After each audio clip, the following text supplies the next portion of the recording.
justice for Mima Alicia Lipata. Hindi ko siya kilala eh. Hindi ko siya... Well, I've been in this vlogging business or gig for some time. Pero hindi ko siya nakaka-meet. Hindi ako mate ng mga vloggers. Meet up sila. Tapos hindi naman kasi ako dating DDS vlogger or hindi naman ako pro BBBM talaga. I'm just an independent vlogger. So I don't know much about her apart from the fact na isa siyang pro BBM vlogger. At may nakita rin ako nag-react ako sa isang kanya dati, sa isang video niya. And this is about, yung video niya is about yung kay Claire Contreras, kay Maharlika. Nag-react ako sa isang clip na yan. I think that was 2 years ago. It's a reaction video for my YouTube channel. At si Alicia, doon ko siya unang nakita. At unang reaction video ko sa kanya, yung tungkol sa ni-release, kasi parang may nagbigay sa kanya ng mga documents ni Maharlika, ng pangalan ay Claire Contreras. So may nag-send sa kanya ng document nakalagay sa sobre kay Mima Alicia Lipata, kasi vlogger din siya nun eh. So nakalagay doon yung document na nagpapatunay na si Maharlika o Claire Contreras daw ay tinegi niya yung kanyang husband na American. So if I'm not mistaken, that was 2 years ago. Yun lang yung una kong reaction sa kanya, and I didn't know na siya si Alicia. I just found it sa YouTube na meron siyang ganung klaseng content, and yun nga yung issue na si Maharlika daw ay tinegi niya, she unalived her husband. Okay, yun yung yun. After that, wala na. Nakikita ko naman yung mga videos niya. Ang last ko nakitang video ay yung pumunta siya sa Senate para sa impeachment ni Fiona. And this is like a few days bago siya tinegi kahapon. Kahapon pa lang tindi, di ba? Tindi, Friday. At 3 in the morning. So yung mga unang lumabas na mga balita, we posted, the news on Facebook. Hindi pa, kumbaga, verified. Yung unang balita is that pumasok yung assassins sa loob ng kanyang bahay. And that's what we posted. At may caveat tayo na this info is not yet verified. Ito pa lang yung mga nag-circulate online, and that was yesterday. So, pumasok din ng 3 a.m. sa kanyang bahay yung dalawang assassin at pinag-pew-pew siya at sa kanyang live-in partner. So, yun yung unang balita. Then after that, yung official report na ng mga authorities is that riding in tandem pala sila.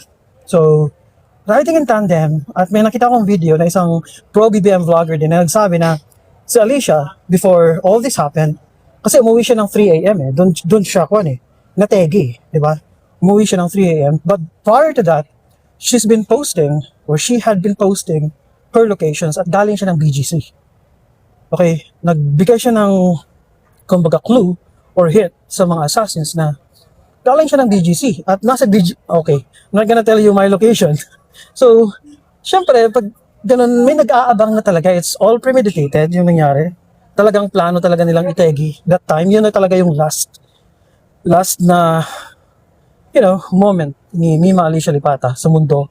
At pag uwi nga niya, I'm not sure kung galing siya ng BGC that time, but then, alam na ng mga assassins o yung mga killers na pauwi na siya that time. And dun nga, inabangan siya ng riding in tandem. Diba? Very Duterte style eh. Diba? Riding in tandem. So, nandun yung mga clues. Although the authorities have not released any hint or any clue as to the motives ng mga assassins. Pero ang tinitingnan nila is one, kung related ba yun sa buy and sell business ng partner ni Alicia.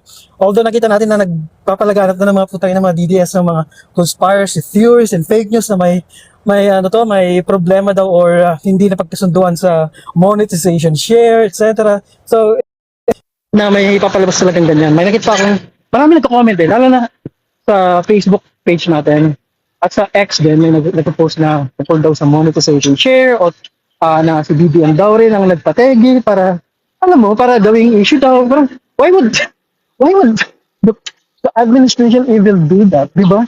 Okay, so dun tayo sa pinaka-plausible motive. Sinabi ng authorities that it probably has something to do with Mima Alicia's live-in partners gig, yung online selling daw o buy and sell. Nagba-buy and sell daw sila. At pangalawa, yung political vlogging niya.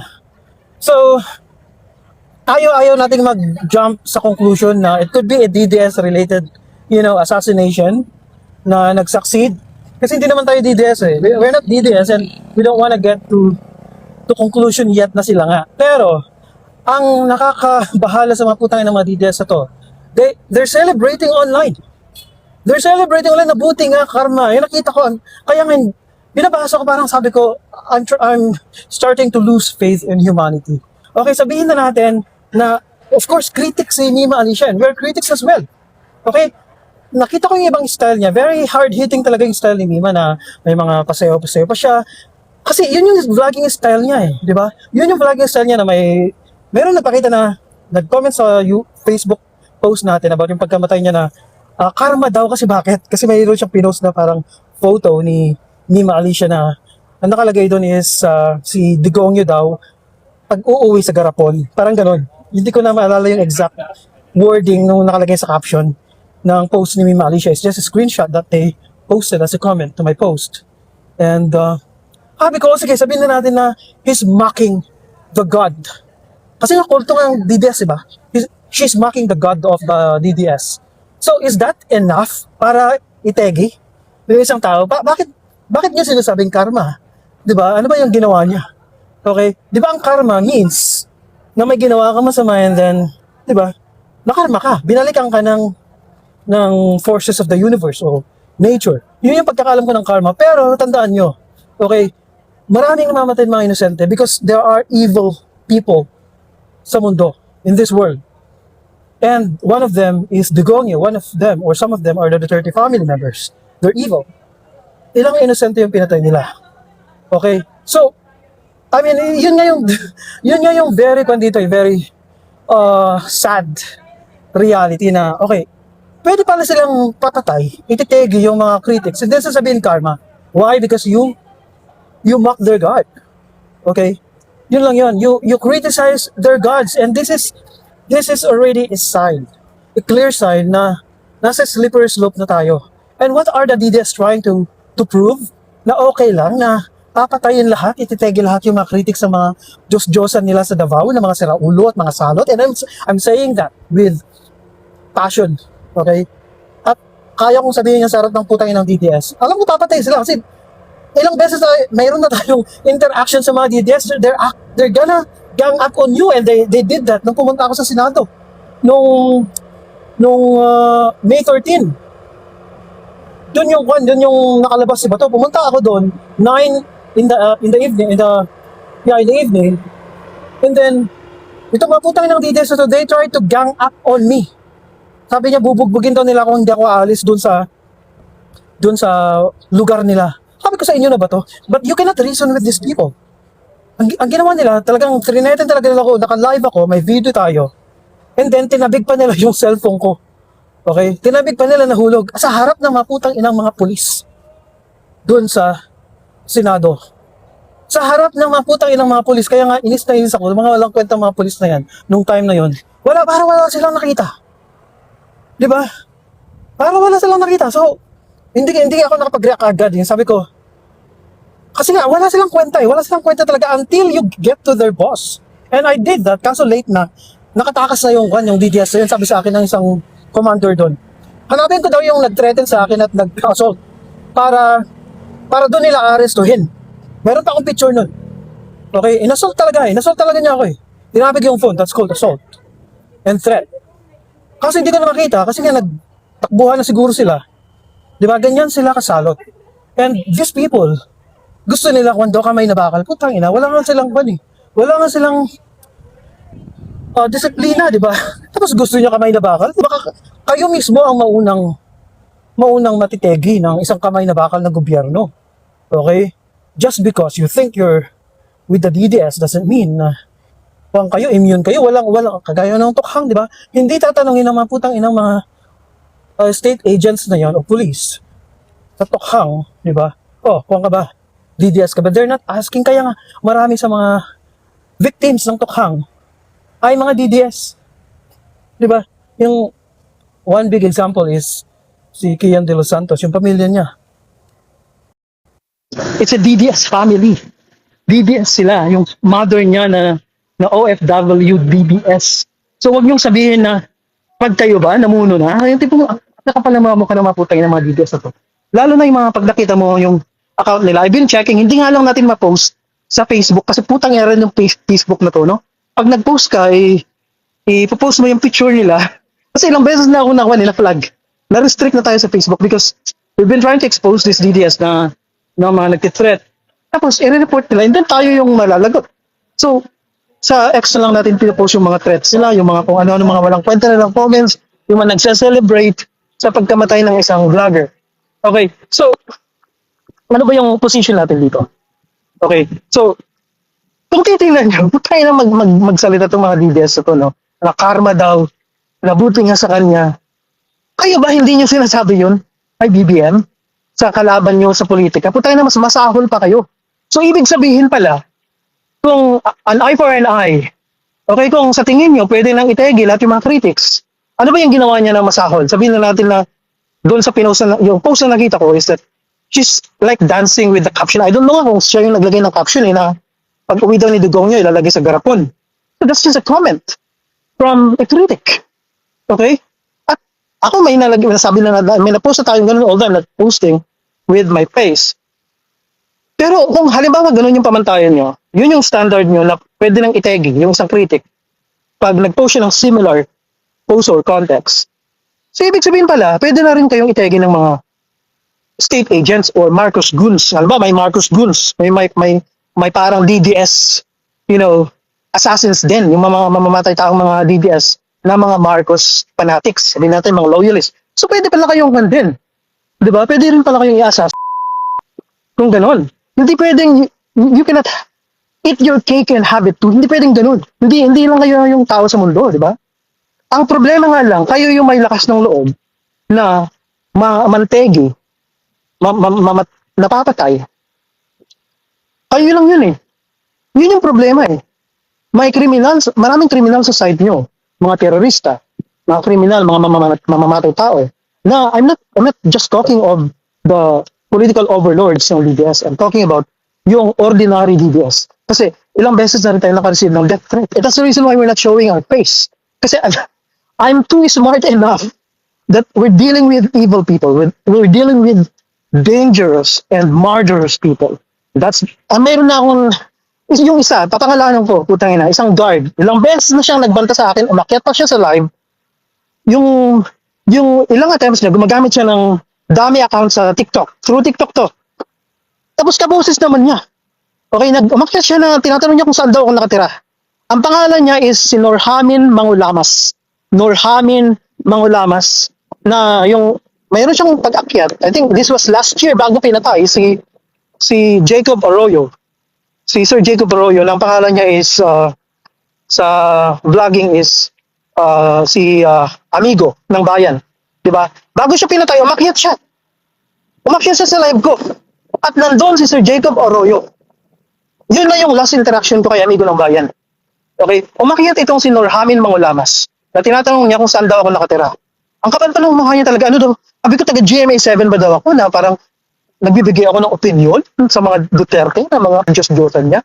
Oh, pag may karapatan siyang ng threat, pero ako wala akong karapatan na magbigay ng opinion sa mga politiko na namimihasa sa mga briefs natin. Di ba yun? Ganyan ng kawalang kwenta yung utak ng mga videos na to. Di ba? Umakyat siya sa live ko, nag-threat siya sa akin. Nandun si Sir, Amigo ng Bayan, na siya pa yung very, very diplomatic, sabi niya, huwag naman tayong ganyan. Ganun pa si Sir Amigo ng Bayan. And I didn't know na yun na pala yung last na interaction ko sa kanya. And a few days after that, kasi namatay siya December 31st, if I'm not mistaken. December 31st last year. Last year ba? Yeah. Yun. Wala na siya. And ang suspect ko, guard itong mga guard, karamihan sa mga putay ng DDS na to, na nagbabanta mga guards. And mayroon akong suspetsya na nakasama sila sa mga tokhang agents. Mayroon akong ganong klaseng inkling na nung tokhang, sila yung tinatak na mga tokhang non-state agents. Kumbaga, hindi sila parte ng police but they're being napapatay. Yun talaga yung hinala ko lang.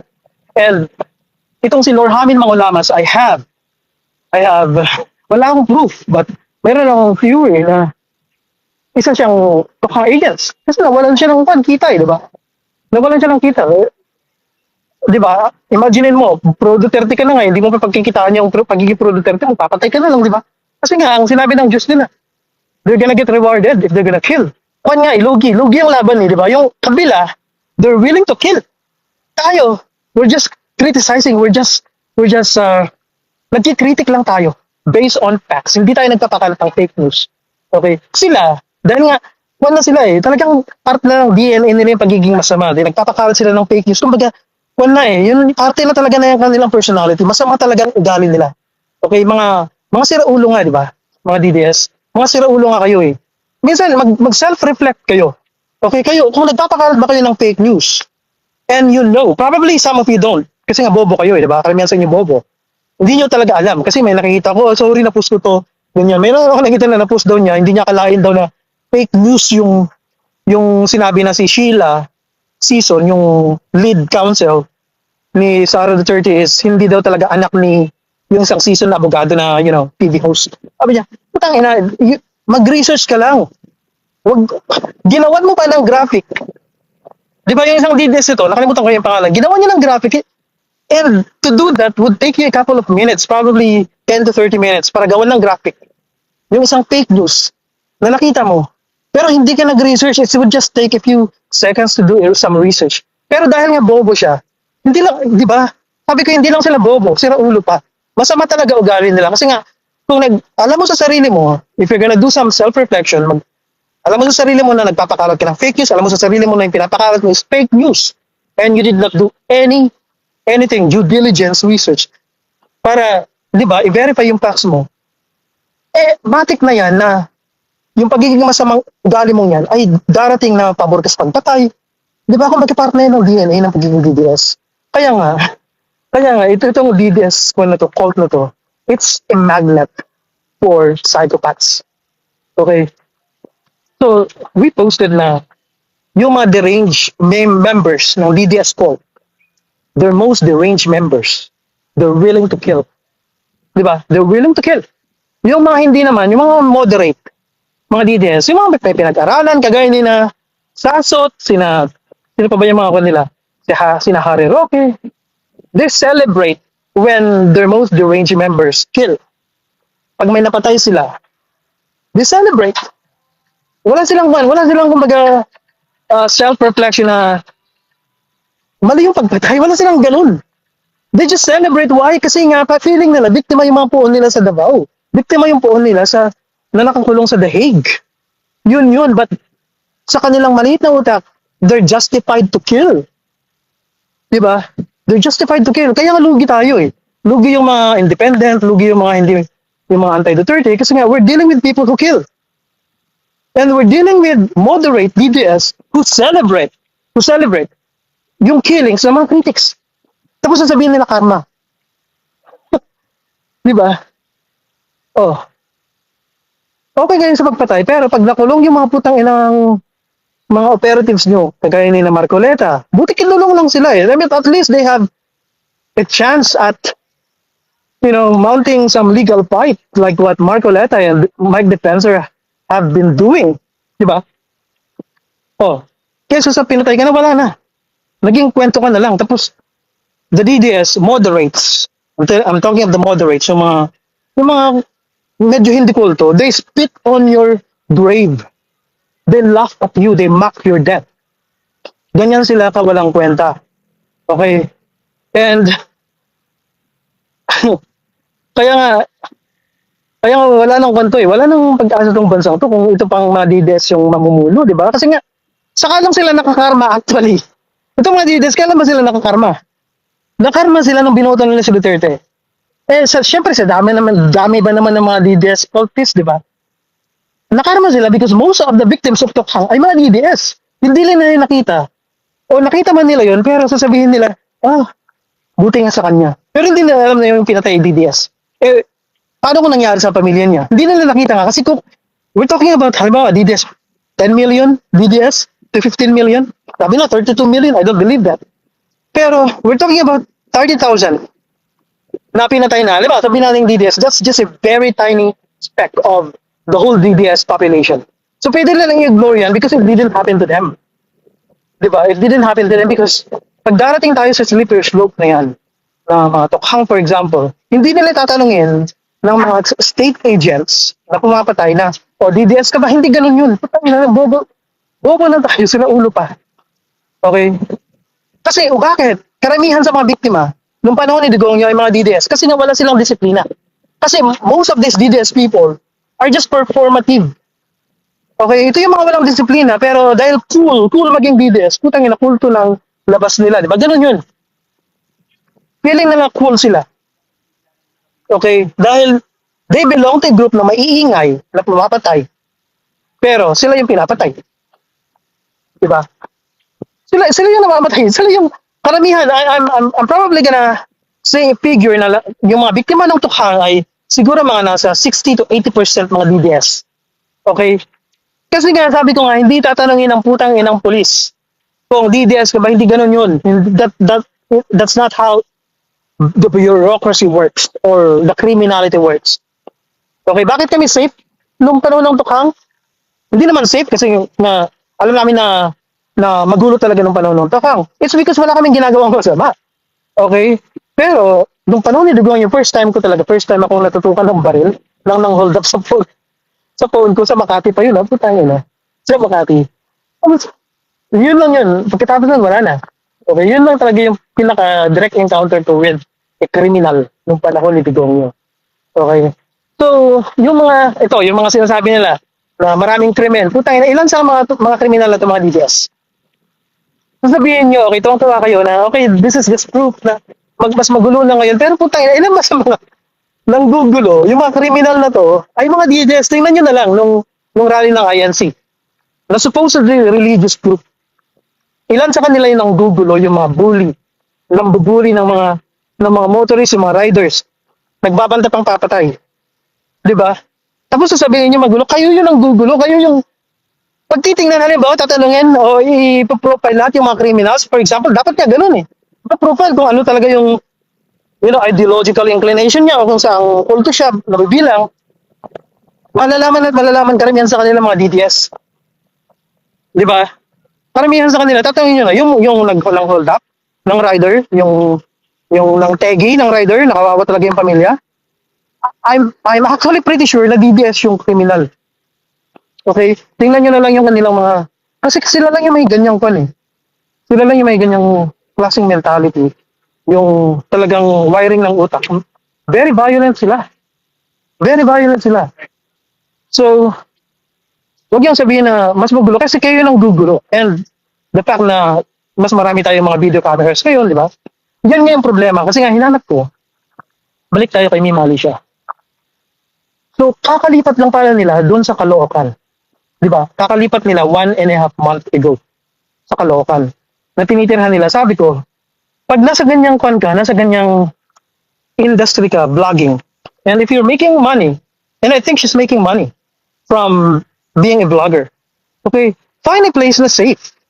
Find a place na maraming CCTV. Nung tinignan ko, nag-search tayo kung may CCTV ba, wala ako nakitang isang CCTV footage na lumabas.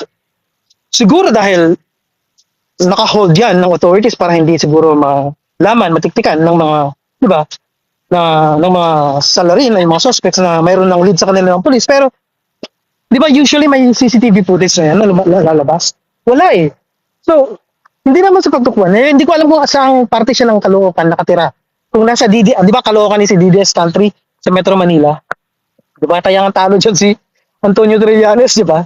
Si Trillanes talo. Kasi nga, nagkataon, DDS country ang Caloocan, di ba? Ang daming krimen dyan. Magulo ang Caloocan. Kaya nga sabi ko, kung sino pa yung pinaka-DDS, yung pinaka-magulo. Because matik talaga kasi nga, mga DDS sila eh. So pumunta siya sa isang DDS country. Yun yung problema. Hindi ko naman siya sinisisi. I'm just saying na, naisip ko lang yun na, pag nasa ganyang vlogging ka and you're equipped, punta ka sa isang safer place. It doesn't hurt if you're gonna spend like 10 to 20,000 on top of what you've been previously paying, di ba? Alam ba, yung rent niya sa Caloocan is like 10 to 20,000. So, it doesn't hurt pag magdadagdag ka ng 10,000 to 20,000 more to live in a safer neighborhood na walang konti lang ang mga DDS. Di ba ba? At ngayon, wala tayong nakitang CCTV footage. Dito sa dito sa area namin, ang daming mga CCTV footage. Okay. Talagang kitang-kita in 4K siguro yung kung sino man yung mantitegi sa'yo. Di ba? Ewan ko lang, pero yun lang yung opinion ko na yung circumstances na napunta pa siya talaga sa Caloocan. Siguro dahil sa job ng kanyang partner, I don't know. Pero Caloocan, being a DDS country, putang ina. Matik na yan, mahirap na yan. Maraming krimen dyan. Palpak din yung mga barangay. Walang CCTV. May CCTV man siguro hindi gumagana. Kaya I challenge yung barangay dyan. We challenge yung barangay dyan sa Caloocan na yan na kung saan doon nategi si Mima Alicia na show the CCTV footage. Kung wala sigurong limitations on the part of the police doing the investigation, please show the CCTV footage so that we can help identify the criminals, di ba? Oh. Kaya Caloocan is a DDS country. So hindi ako nakakabasa ng mga comments. Kasi halos mga lupa at tirahan ng mga taga Caloocan at barangay Marcos Madang, ng mga Marcos Madami po bahay na barangay. Sabi ni Karen, gaano ka kasigurado sa sinasabi mo, sir? Haha, ewan ko din sa opinion mo. Gaano ka kasigurado sa sinasabi ko? I'm 100% sure. Okay, sasabihin ko naman kung wala akong ebidensya o meron, this is my opinion and you also have your opinion. Pero yung mentality mo na magse-celebrate ka dahil pinatay yung isang tao dahil lang kasalungat ng opinion mo, ay you're not a good person. You're not a good person. Magsabi tayo, sino ba yung namatay? Namatay na, sino pinatay sa side ng DDS? Can you please tell? Sino yung nagkaroon ng assassination? Yung parang Mima Alicia sa DDS side. Meron ba? Wala akong maisip eh. Kasi, hindi ko maput yung sarili ko na if this happened to Sasot, for example, or Harry Roque na mas masahol pa, di ba yung ginagawa nyo? You're doctoring. You're doctoring papers or yung mga evidence, you're creating fake news, gumawa pa kayo ng deep fake. Imagine niyo na lang kung ginawa yan sa mga Duterte. Yung paggawa nyo ng deep fake, for example, para siraan yung at gagawin din yan sa mga tungo. Di ba? Hindi ba mas masahol yan? Ginawa ba yun ni Mima Alicia? Hindi naman siya nagpakalat ng deep fake. Di ba? Hindi naman siya nagpakalat ng fake news na kasing level ng ginawa ni Harry Roque at ang mga DDS. Para sabihin nyo na that would warrant death. Hindi nyo mag-gets eh. Hindi nyo mag-gets yun because nakalock yung utak nyo, yung maliit yung utak sa kulto ng mga Dutertes. Feeling nyo kasi mga Diyos Tomato that even a slight criticism is not allowed. Yun yung problema. We're dealing nga with, kaya nga lugi kami. Kasi mga normal kaming tao. We don't get to that dangerous side of yours na papatay. Hindi kami ganun kasi, hindi kami pumapatay eh. We wait for the rule of law to do its magic, di ba? Kayo kasi, lahat ng gusto nyo, kailangan maging lahat. Ano to, shortcut. Gusto nyo papatay. Papatay lahat yung mga anti-Duterte. Ganun kasi yung mentality nyo eh. Kami kasi hindi ganun eh. Oh, ngayon nakukulong yung mga kanyo, nakukulong yung mga putang ng mga idol nyo sa DDS side. Nagngangawa kayo, at least ganun lang yung nangyari. Hindi kagaya ng pinatay ng iba. Di ba? Kaya nga nang sira ulo kayo eh. Sira ulo na salot pa. Ang high blood ako dito eh. Hindi nyo rin mag-guess yung nagtanong kanina ng gano'n na parang sure ka sa pagsasabi, oo, sure ako mo. O sure ka rin sa pagkatao mo, sa mentalidad mo. Kailangan ipa-check up yung utak mo. Diba? Kailangan, tapos sasabihin nyo, bakit ka nakamaskara? Hindi na ako nag-live na nakamaskara, diba? Kasi gusto nila, ma-identify nila kung nasaan ako, sino ako, at initegi nila ako. Ganun yung gusto lang maputang ina madidil. Kriminal nga, diba? Terorista. Diba? Kaya nga lugi kami. Kasi nga, imagine mo, magsasampa ka pa ng kaso, that would take years. Naiinip na nga kayo sa 1 to 2 years para sa flood control eh. Actually, wala kang ginawa si Digong yun sa flood control eh. Diba? He just ignored it. Kung bakit pinagtakpan pa niya. Oh, matagal talaga magkaso. And I'm just telling you this, alam ba, may nag-assault sa amin na DDS, hindi ko siya papapatay siguro. Diba? Dadaan ako sa batas. At matagal yun. Matagal yun. Kesa sa, ang gusto ng mga DDS, yung mga kulto ni Duterte, papatay na lang. Diba? Quick justice nga. Kaya nga, isa talaga yung pattern eh. Yung pattern nila is that, kaya nga tukhang. Quick justice para kay Digongyo. At para naman sa mga puon nila, tuwang-tuwa sila. Kasi ganun din yung mentality nila. Kung nagkakasundo yung utak nila. Diba? Nagkakasundo kaya hindi ka taka-taka. Kakain na tayo ngayon.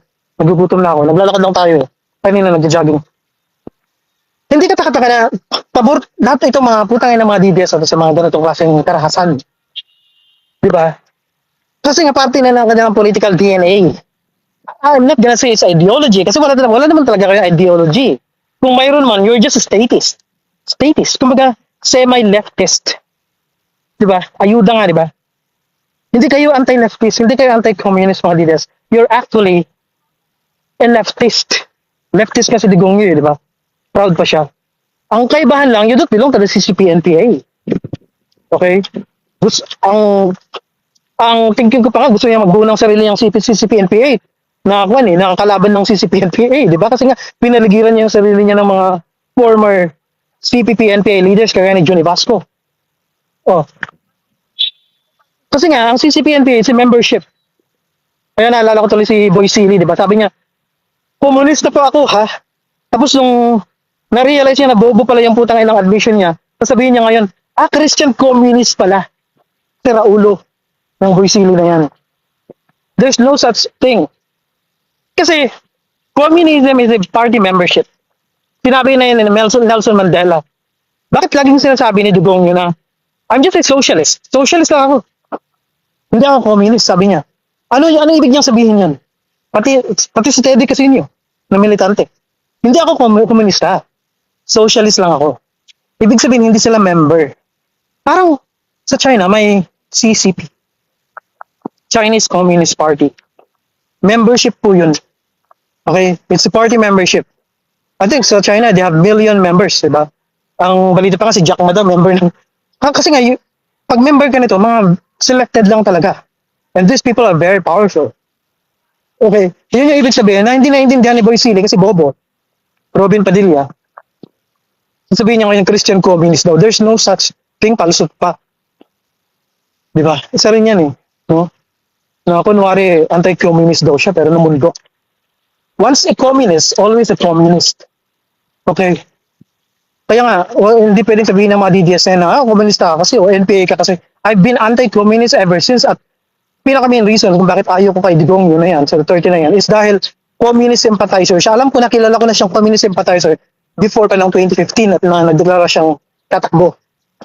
So, hindi niya kami mabubudol sa mga ganyang klaseng one. Kaya nga nagkaroon siya ng one. Di ba, dati body siya ng mga komunista, di ba? Dati, before siya naging president. At nung naging president siya, inadmit niya ilang beses. Digong admitted that the CPP-NPA or the rebels helped him win. Diba? They helped him win. At sa totoo lang, gusto pa niyang magkaroon ng power sharing, revolutionary government with the CPP-NPA at gusto pa niyang mag-appoint ng cabinet members na leaders ng CPP-NPA. Ganyan siya kabobo. Ngayon, bakit na siya naging anti-communist after like nabuwag yung relasyon niya sa mga CPP-NPA? Kasi nga, unti-unti na lang nabulgar yung kanyang peking war on drugs. Gusto niyang tuloy-tuloy yung kanyang confidential funds. Di ba? Nagturoon siya ng confidential funds para sa kanyang war on drugs. Kasi nga, it's war nga daw, di ba? Ngayon, sabi niya, normal lang magkaroon ng collateral damage because it's a war. Sabi ng mga butay ng bobo at si Raulong DDS. Oh, nung nabulgar ng fake, walang kwenta yung kanyang war on drugs. Gusto niya tuloy-tuloy yung kanyang confidential funds. Ang naisip niya ipalit is war on the Reds. War on communism na peke. Kasi he's fighting with his former comrades. Diba? Mga DDS yung puon nyo, na isang communist sympathizer yung nanay niya, na komunista siguro yung nanay niya. Di ba sinabi niya? Although hindi niya sinabi na komunista as in member, but his mother was a communist sympathizer. Diba? Ilang beses niyang sinabi na doon niya pinapatulog sa bahay, sa ancestral house nila. yung mga komunista, tapos nung naging fiscal siya, pinalayan niya yung mga komunista. Di ba? Oh, nung naging president, ilang sundalo ang namatay sa ambush bago siya matauhan. Di ba? Merong video na hindi ko na mahanap eh. I think I posted it. Na sinisigawan siya, hiniheckle siya sa isang event. Na sinisigawan siya ng mga komunista na bakit daw kunti lang yung pinapalayan niya. Bakit daw kunti lang yung pinapalayan yung mga communist leaders? Talagang sinisigawan siya, katabi niya si Bongo. Ang sabi niya, gusto niyo papagalitan ako ng, gusto niyo ano to? Sa tingin niyo papayag ang military? Siguro nagkaroon na siya ng ultimatum sa military. Top brass na, you cannot continue what you're doing. Na inaapis mo yung mga komunista kasi namamatay na kami. Inaambush nila kami. Tapos nandiyan ka pa rin, friend ko yung mga putang ng komunista na yan. Ganun pa rin yung bobong kanyo. Di ba? Pinapatay na yung mga sundalo. Yung Duterte na yan, sinasabi pa niya, friend ko yung mga komunista na yan. Ilang beses niya sinabi. Kaya kasi naulo siya, nabudol siya ni Joe Masison until nagkaroon ng ultimatum. And that's my theory, that's my reading of it. Kasi sabi niya, sa tingin niya papayag ng military na magpapalaya pa ako ng mga nakulong na komunista? Sabi niya, takot siya. Takot siya. Okay? So, napilitan siya magkaroon ng breakup. And after that, nagkaroon ng war on the Reds na peke, nagkaroon ng NTFL-CAC na pinamumunuan ni or spokesperson siguro si Lorraine Badoy na nasaan ba siya nung communist sympathizer itong mga to? Si Lorraine Badoy, di ba? Oh. Si Lorraine Badoy kasi mukhang pera. Tingnan nyo na lang yung mukha niya, di ba? Mukhang sakador na mukhang illegal recruiter ng mga OFW. Si Lorraine Badoy, mukhang na matanda na feeling ko nga gusto niya maging kabit ni Kibuloy eh. Di ba nakita niyo yung pagiging kanya kay Kibuloy? Kasi may mga private jets eh. May chopper eh. Di ba si Kibuloy? Napag-aari pala ni Digong yung lahat yung mga yun. Sabi ni Nicolas Torres. At si Trillanes. Ang ingay. Oh. So, balik lang tayo kay Mima bago ako mag-end kasi I have 13 minutes battery. Okay. Justice for Mima Alicia Lipata. Kung nasan man siya, I hope that she's in a better place. Diba? She's in a better place. Sasabihin nila karma. What? Define karma. Diba? Because pwede tayo, kung pareho lang tayo ng mentality, diba? We can actually go around and then unalive mga DDS. At sasabihin natin karma. Pero hindi kami ganun kasira ulo, diba? Okay? Sino ba yung mas may means na mantegi? Kung yung pamantayan nyo ng pagpatay is dahil minak ni Mima Alicia yung poon yung nasa rehas. Okay, kung yun yung pamantayan nyo na minak niya na uuwi na nakalagay sa garapon, putang ina, mas marami kayong ginawang mas masahol laban kay PBBM o kung sino man yung kaaway nyo sa politika. You don't just spread fake news. Yung ginawa nyo kay Lala de Lima, for example, nag-spread kayo ng sex scandal. Hanggang ngayon, karamihan sa inyo, hindi nyo pa rin nare-realize yun. Kasi nga, bobo kayo at siraulo kayo. Diba? Imagine mo kung yun yung ginawa kay Digong nyo, diba? O kay Sara Duterte, nagpalaganap sila ng sex scandal nyo. Just in time for the impeachment trial. Baka mag-snap kayong lahat at magiging terorista kayong lahat. Diba? Pero lugi nga kami. Sabi ko nga, ilang beses ko lang lugi kami because we don't do that. We don't approve of killing. Unlike you do this, na you basically don't just celebrate the death of a critic of Duterte. You mock her. Okay? You spit on her grave. Because of what? Actually, sabi ko nga, mas masahol yung ginagawa ninyo o ginawa ninyong pagpapakalat ng fake news or criticism laban sa mga kalaban nyo. Because if we have the same standard, evil standard, wala kayo. Sino bang may kakayahan? Sino bang may resources? At sino bang mas may utak? Nagagawa niyan. Halimbawa, pare-pareho tayo ng utak. An eye for an eye. Kung magkakaroon na to, magkakaroon tayo ng ano to, yung permitted unaliving o pagpatay. Halimbawa, ganon. Yung the purge. Talo kayo. Diba? Lalabas na lang kami dito, hindi nagtitigil lang yung alam naming mga DDS. Talo kayo tapos sasabihin namin karma. Di ba? Tatawanan pa namin kayo. Just imagine yung ganyan yung ginagawa nyo. Hindi nyo na-realize that the other side don't do that. Don't approve of killing and do not celebrate the death, the untimely death, injustice death of their political enemies. But you DDS do.